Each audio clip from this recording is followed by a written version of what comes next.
Estamos poniendo la mañana en camino y tal cual lo hemos anunciado, está con nosotros el periodista, investigador, escritor Antonio Ladra. Antonio estuvo hace bien poco con nosotros a propósito de otro asunto, a propósito de otra investigación, a propósito de otro libro vinculada al candidato, bueno, a la hora candidato a la presidencia por el Frente Amplio. De hecho, Antonio, buen día, bienvenido. Buen día, muchas gracias por la invitación. Cuando escribiste el libro sobre Daniel Martínez era un precandidato, ¿no es cierto? Era un precandidato. En todo caso, el favorito. Cuando empecé a escribirlo ni siquiera era ni precandidato. Era un pre. Claro, era alguien del cual se hablaba que podía ser candidato, era un 90% de posibilidad de lo que ocurrió, pero era precandidato todavía. Pero antes que todo esto, mucho antes, vos has investigado, has escrito, has publicado incluso mucho material a propósito del narcotráfico en general y el narcotráfico ingresando a la escena de nuestro país. Incluso, vos lo señalabas hace un rato a través de las redes, algunos días atrás, de tal modo ingresando que más allá de la noticia, más allá de la cobertura periodística, más allá incluso de la noticia de carácter internacional, ya hay incluso una jerga que empezó a instalarse entre nosotros y que es propia de los países con cierto vínculo con el narcotráfico y es relativamente reciente en nosotros, ¿no? Sí, bueno, en verdad yo lo que hablo en el libro, pero no lo profundicé porque tampoco no soy un cientista político, ni mucho menos, pero hablaba yo lo que yo veía, era aquello de la cultura del narcotráfico. Ahora esto lo han asumido, las autoridades se hablan de la narcocultura. Capos narcos, ajuste de cuentas, feudalización de barrios, ¿verdad? Eso es lo que hablamos nosotros en los medios de comunicación. Nosotros decimos, fulano de tal, sí, murió por un ajuste de cuentas, o lo mataron, esto fue un ajuste de cuentas. Y cuando se empezó a hablar de ajuste de cuentas nos llamaba la atención, ahora lo decimos con una naturalidad a eso me refiero. Absoluta. Feudalización de barrios, bueno, sí, claro, cuando teníamos una serie de barrios, 5 o 6 barrios acá en Montevideo, donde a la policía le era difícil ingresar porque o los corrían a balazos, a pedradas, lo que fuera, es decir, pero no entraba la policía, no entraba la ambulancia, no entraba el vendedor del pan, o sea, había dificultades para que la gente de bien pudiera vivir en esos barrios. Me estoy refiriendo al barrio Casavalle, Marconi, 40 Semanas. Eso se extendió también a zonas, a barrios de San Carlos, en La Valleja también hay lugares así, donde los capos narcos o los brazos medio gorditos, porque no llegaban a ser, eran dueños de ese lugar, traían una serie o dirimían sus conflictos que se habían generado muchas veces en las cárceles, los dirimen ahí en la calle, o sus propios familiares lo hacían. Es decir, toda esa jerga que sí, que la fuimos adoptando como si fuera una jerga normal, como si fuera algo normal, y no debería serlo. Ahora, en las últimas horas a todo esto se han sumado informaciones muy pesadas, en todo sentido pesadas, a propósito de incautación de droga proveniente de Uruguay. Sobre esto también me gustaría que algo nos contaras en la medida que poseas información, pero en todo caso que puedas darnos cuenta de cómo es, que incluye desde una aeronave que va a Europa con kilos de cocaína, a esta incautación que se produce en Alemania a propósito del barco con los bolsos llenos de cocaína, con un monto que asciende, según se calcula, a 1.000 millones de euros, ¿no? Sí, eso sería el producido de la venta, ¿no? Sí, claro, el producido de la venta, teniendo en cuenta el valor allá en el mercado, etcétera, etcétera. Y a esto también hay que sumar que después, al otro día, incautaron 1 tonelada de cocaína en Parque del Plata, ¿verdad? Que esto ya provocó 5 detenidos. Y en todo este asunto, además, la renuncia del director de aduanas, ¿no? Enrique Cannon. Es una madeja con muchas puntas, no sé, te soy franco, no sé ni por cuál tirar. Bueno, quizás que por donde podemos empezar es qué es lo que pasa con Uruguay, con sus fronteras. Y los controles aduaneros allí. Hay demasiadas falencias. Nosotros tenemos 700 kilómetros de frontera seca por donde puede pasar cualquier cosa. Puede ingresar cualquier cosa y puede salir cualquier cosa y probablemente sea muy difícil de controlar. tan difícil de controlar que las rutas de narcotráfico están siendo conocidas, o sea, son conocidas porque ya se abrieron de hace mucho tiempo, pero van mutando y van cambiando a medida que se van conociendo, pero yo te diría que es casi una cosa infinita. Los controles aduaneros en los puertos y en los aeropuertos también tienen falencias. Y además tenemos otro problema, que Uruguay está cerca de dos grandes centros productores de cocaína, como son Perú y como lo son Bolivia. Justamente la cocaína esta que encontraron en el puerto de Hamburgo proviene de Bolivia. Ajá. Entonces, a ver, sobre este tema, déjame decirte algo. ¿Es seguro que partió de Uruguay, no el navío, la cocaína? Digo, porque se especula con que el navío estuvo en otros puertos y que de pronto la cocaína pudo haber sido ingresada allí, en otros puertos. o es obvio que salió de Uruguay. A ver, eso se está investigando y no se sabe a ciencia cierta. Lo que se dice bueno, pero si ese contenedor fue consolidado en Uruguay o consolidado en la jerga aduanera, quiere decir precintado, ya nada. La gente que ahora hace compras al exterior, desde un vaquero, un par de zapatos, ya aprendió el término. Ya sabe el término consolidado. El tema es que el contenedor perfectamente puede venir consolidado desde otro país y lo abren en el puerto. Eso es una técnica o una forma de contrabando de la mercadería, de la droga, que se le conoce como el gancho perdido. Claro. No es nuevo esto, no es nuevo. En mi libro yo ya hablaba de eso porque me acuerdo, gancho perdido, sí. eso estaba presente. ¿De qué se trata el gancho perdido? Porque puede ser la empresa IBM, que lleva un contenedor lleno de computadoras hacia como es el puerto de Hamburgo o Amberes, que sale de acá de Montevideo, pero no son los responsables de lo que tiene adentro, de que le metieron cocaína. Para eso se requiere un mínimo de organización, una organización, y se requiere además dinero para sobornar a aduaneros que son débiles, por decirlo en términos políticamente correctos. Se estima que en todo ese trayecto, cuando se hace todo eso, para que llegue allá a Europa la droga, porque Europa es un mercado que incluso ahora está, siendo muy ávido por cocaína, al nivel de Nueva York. Se estima que hay un 30%, un 40% de esos 1.100 millones de dólares o euros que podría valer todas esas 4,5 toneladas, se estima que un 30 o 40% queda en todas esas transacciones previas, es decir, sobornos que tienen que pagar en controles aduaneros, que tienen que pagar a policías, a gente que tiene que trabajar en eso, transportistas, etcétera, etcétera. Sobornos que, entre comillas, enriquecen las necesidades del mercado. Por supuesto, digamos. Claro. Entonces, en el puerto de origen, en el puerto de Montevideo, por ejemplo, bueno, ahí rompen los precintos, sacan los precintos, abren el contenedor, ponen la mercadería adentro, la mercadería es consolidada nuevamente, se le ponen los precintos nuevamente, porque los precintos que se rompieron tienen copias igualitos, se ponen los precintos nuevamente, y eso es cargado en el barco. Y en Hamburgo allá hay otra parte de la banda que le dicen, mirá que el contenedor 5482 es el que tiene... Es el reconsolidado. Claro, es el que tiene el camello, ¿no? Entonces, ahí también hay gente de la organización que rompe los precintos, pero también tiene que haber aduaneros que no miran, que no ven, abren los contenedores, sacan la mercadería, ponen el precinto de vuelta, lo cierran nuevamente y aquí no ha pasado nada. Eso es lo que ocurre. Acá no ocurrió eso, acá hubo 3 aduaneros que descubrieron esta mercadería, estos 4,5 toneladas. Lo que ahora van a hacer es...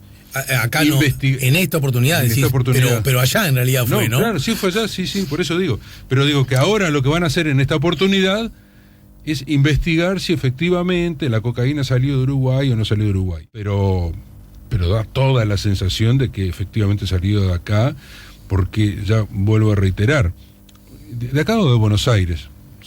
En Buenos Aires también se quejan por el movimiento también de contenedores que hay muchas falencias en cuanto a lo que son los controles aduaneros. Bueno, pero este navío salió de Montevideo. Este navío salió de puerto Montevideo. de Montevideo. Todos los países que tienen puerto, o los lugares donde hay puerto, hay problemas con droga en este momento. Montevideo es uno, el puerto de Santos es otro, el puerto de Rosario es otro. Entonces, uno puede presumir que el origen de todo esto es o Perú o Bolivia. Perú, sí, ¿verdad? O Colombia. ¿Por qué en esa lógica tendrían la necesidad de bajar hasta aquí al sur para recién ir a... ¿Por qué necesitarían de pasar? A ver, porque quizás una de las cosas que tienen es que por este lado hay menos controles, o de verdad dicen, bueno, viene de un puerto como Montevideo, que tiene una buena reputación, tenía una buena reputación, y entonces hay menos controles, porque ¿viste? Los controles son aleatorios en todo caso, ¿no? O porque además este tipo de la droga se puede meter justamente en exportaciones donde van granos, donde se pueden ocultar muy bien. Por ejemplo, en la mitad de la década de los 90, acá se enviaba la droga a través de las artes de pesca, por ejemplo, donde iban los calamares, iban que se exportaban las cosas que se pescaban en las áreas continentales uruguayas, metido allí iba droga. Uh-huh. Incluso estuvo un narcotraficante coreano conocido, el señor Ki, que estuvo a punto de alquilar unos muelles en Fraiventos para poner la flota pesquera de él. Pero el señor lo que llevaba... El calamar no era lo que le interesaba, El calamar no era el principal negocio, uh-huh. ¿no? A tal punto que el señor que estuvo reunido, teniendo en aquel momento ya antecedentes de haber estado vinculado a un tema de droga, ¿no? Y sabés que este hombre se reunió con el intendente, en aquel momento era Carminati, se reunió con el intendente, bueno, ahí, y la FLUF, con la FLUF, se reunió con la FLUF, sí, estaban interesados en reflotar el puerto, bueno, casi Uruguay, o los puertos uruguayos le conceden aduanas, le conceden una parte del puerto de Fraiventos a un narcotraficante. Este caso, el del barco, ¿tiene similitudes, forma parte del mismo esquema por ejemplo, el avión? Y también me gustaría tu reflexión acerca de la... Y lo llamativo es la cantidad, ¿no? Porque... Bueno, yo lo comentaba el otro día en televisión, la cantidad evidencia que antes lo hicieron muchas veces, sí. Porque nadie de primera prueba con semejante fortuna, además, ¿no? Entre los policías y investigadores de todo esto siempre tienen esa máxima que es, si por cada kilo que agarran pasaron 10. Claro. Es decir, es como una máxima, porque en verdad no le da la capacidad para poder controlar todo.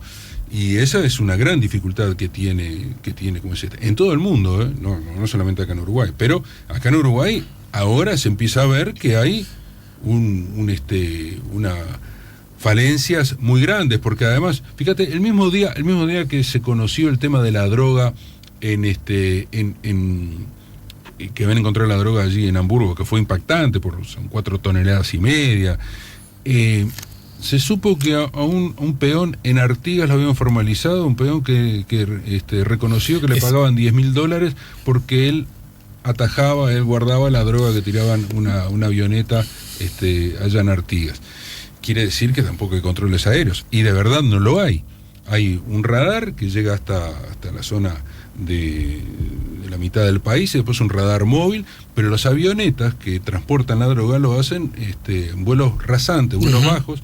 En verdad, Uruguay no tiene problemas geográficos ni grandes ciudades, entonces pueden hacerlo y pueden transportar la droga. De hecho, tú recordarás que uno de los que transportaban droga y que fue atrapado en plena tarea fue el cuñado del expresidente de Paraguay. Exacto. Entonces Papacho Cartes, o sea que él, el hombre estaba transportando droga acá en Montevideo, en la zona de Durazno lo agarraron, en Cebollatí lo agarraron, pero había volado desde Durazno, había salido transportando marihuana. La pregunta es, y me la contestás luego de la pausa, estas organizaciones que, mueven una cifra que creo que hasta nos cuesta meterla en la cabeza de la dimensión del dinero, ¿no? Sí, pueden comprar países, ¿no? Desestabilizar los países. Ahí está. No solo le pagan $10.000 a un peón.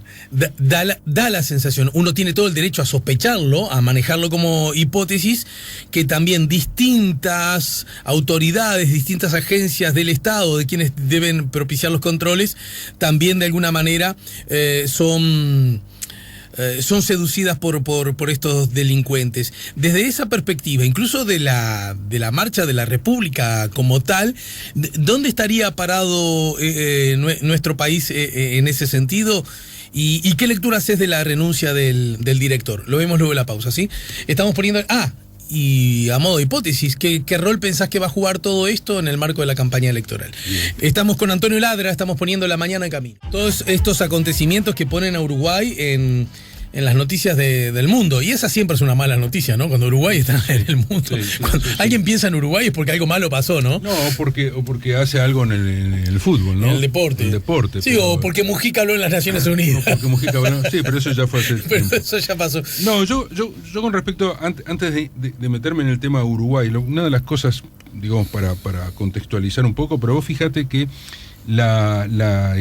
esto lo que maneja la Oficina de Drogas de las Naciones Unidas, el tráfico de drogas, los negocios ilícitos alrededor del tráfico de drogas genera $300.000 millones al año. $300.000 millones al año. O sea, fíjate que Uruguay tiene como PBI 50.000 millones. Claro. Entonces, fíjate lo que es la dimensión de eso. O sea que, pero hay otro dato que vos manejaste también. 25.000, solamente en América del Sur, 25.000 personas a las que le da trabajo. Yo recuerdo que el extinto ministro de Defensa Nacional, Eleuterio Fernández Huidobro, una vez en una charla, dijo que el tráfico de droga habría que ponerlo en el PBI uruguayo también. En algún momento comentó eso. Entonces, esta actividad que genera tanto dinero, también debe ser analizada desde otro punto de vista, no solamente desde el punto de vista policial, sino también desde el punto de vista financiero. ¿Cómo hacen para que estos $300.000 millones que se generan ahí, que se generan en negro, oscuramente, ingresen al mecanismo formal? Entonces, ¿el sistema bancario tiene o no tiene responsabilidad también? Claro. No miremos solamente una sola pata de las cosas. En algún lado se lava este dinero. Hay sobradas muestras de que se han levantado ciudades enteras producto del lavado de dinero. Y a propósito de grandes obras de infraestructura en el mundo entero se ha hecho de esa manera, aeropuertos, carreteras, lo que fuera.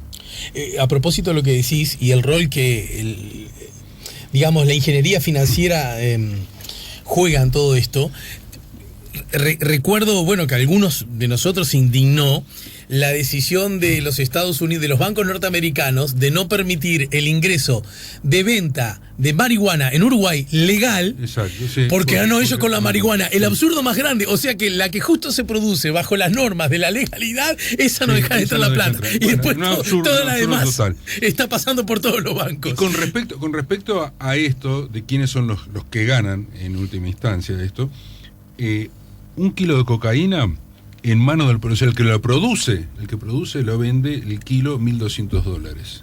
El campesino boliviano que produce la cocaína, igual que los tomates, igual que $1.200, o el morrón ahora, sí, ¿no? Sí, el morrón volvió a estar en alza, ¿no? $1.200 el kilo. $25.000 cuando llega acá, cuando lo tiene el narco de acá, $25.000 sale el kilo de cocaína, cuando lo está aprontando para exportarlo, ¿no? Una vez que pasa, y queda en manos de las mafias italianas, los croatas o los serbios, que son los que están mandando hoy en Europa en este mercado, sale $60.000. Y cuando llega a la nariz del consumidor en Nueva York, sale $240.000. Entonces, vos fíjate lo que es, cómo se va multiplicando, claro, cómo se va multiplicando el valor de la cocaína. Además, toma en cuenta que la cocaína, por ejemplo, la que agarraron allí en Hamburgo, era de máxima pureza. 90-95% de pureza. Eso se corta, a su vez, y de ahí se saca, de cada kilo de cocaína se sacan 3 kilos más.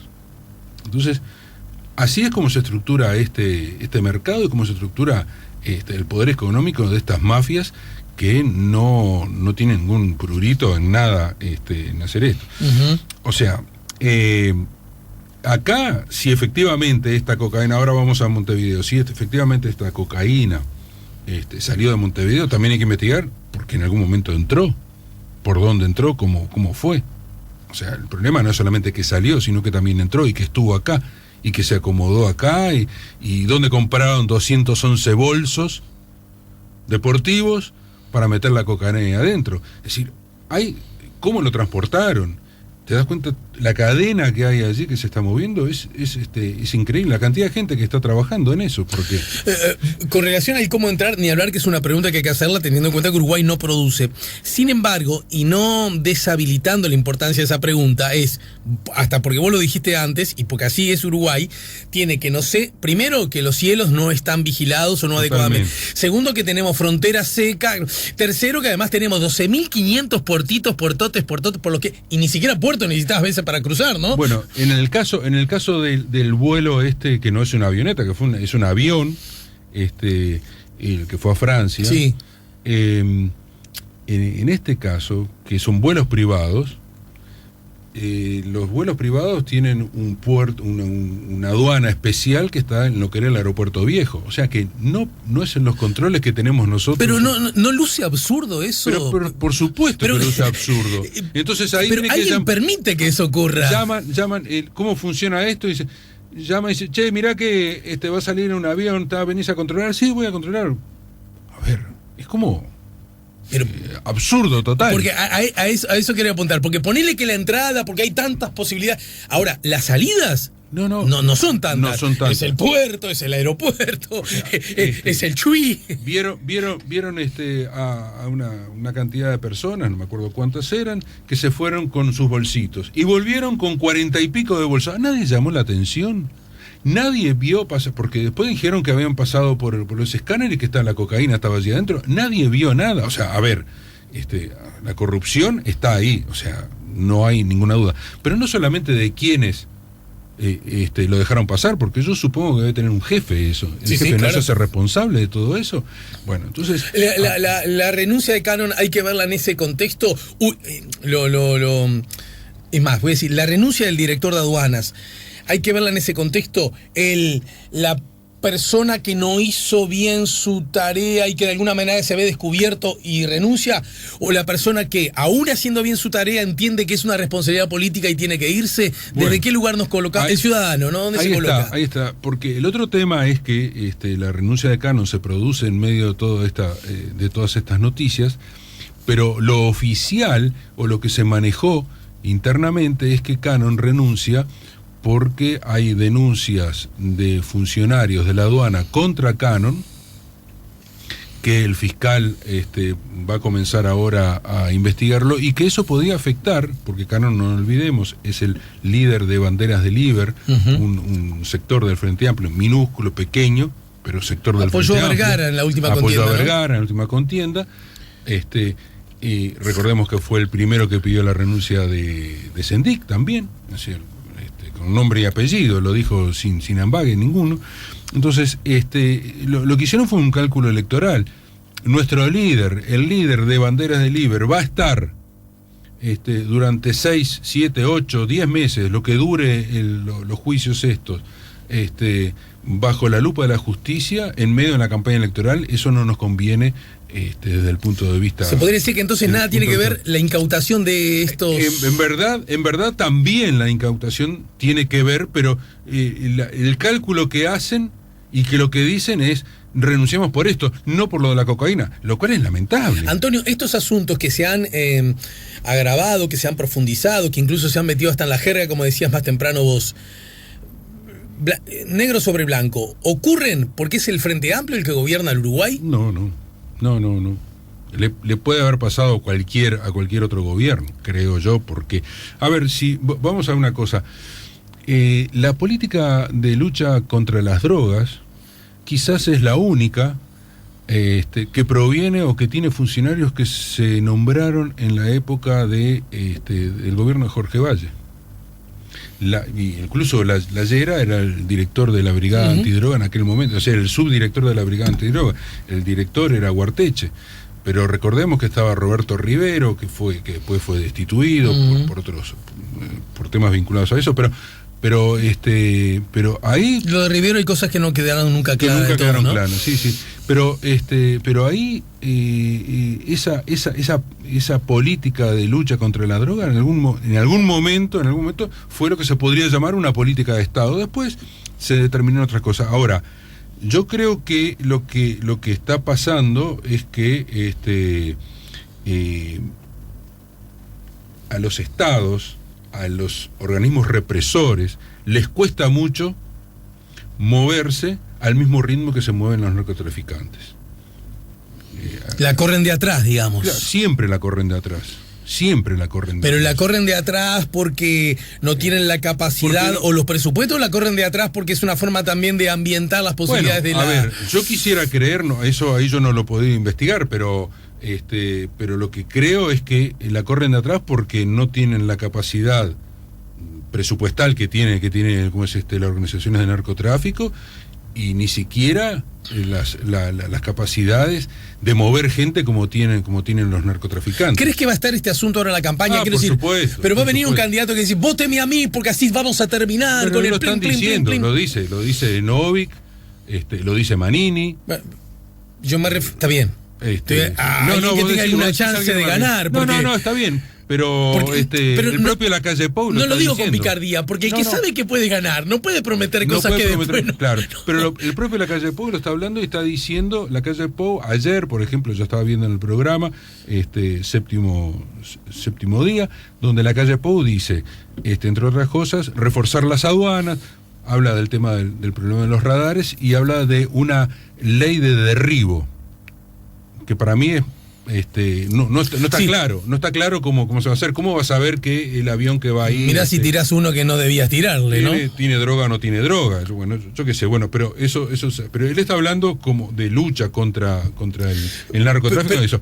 Habla de la ley de derribo. Pero además, no te olvides que hay por ley, se había determinado que las Fuerzas Armadas hicieran patrullaje en las fronteras, que todavía no ha sido instrumentado. Es cierto, fue aprobado, pero todavía no. De eso habló también Lacalle.